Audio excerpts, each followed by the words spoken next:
আচ্ছা, এই যে কেমন হয় বলেন তো, সবসময় তো হিরো হিরোইনের মুখ থেকে মানে গান শুনে, এবার যদি ডিরেক্টর গান গায় খেলাটা জমে যাবে না?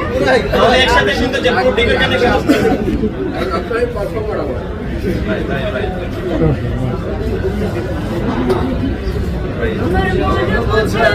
তোমার মন বোঝা যায়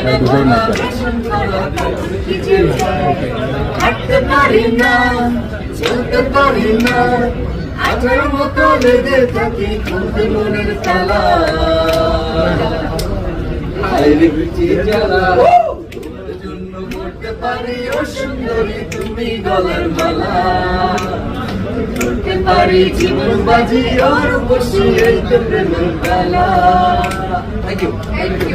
থ্যাংক ইউ। দর্শকদের বলবো যে প্লিজ হলে গিয়ে টগর দেখুন, এনজয় করুন। একটি পারিবারিক সিনেমা এবং সবকিছু মিলিয়ে পরিবার নিয়ে দেখার মতো একটি সিনেমা। দেখে আসুন, ফিডব্যাক জানান, ভালো লাগলে ভালো বলবেন, খারাপ লাগলে খারাপটাও বলবেন, কারণ আমরা প্রতিনিয়ত শিখতে চেষ্টা করি। শেখার জন্য আসলে শেখার কোনো শেষ নেই। পরবর্তী সিনেমায় যদি সে অন্য কোনো হিরোইন কিংবা অন্য কোনো আর্টিস্টের সাথে কাজ করে, আমি অন্য কোনো আর্টিস্টের সাথে কাজ করি, সেই জায়গাটা আসলে ডেভেলপ করার চেষ্টা করি। তো হলে গিয়ে টগর দেখুন এবং আপনাদের ফিডব্যাক জানার অপেক্ষা।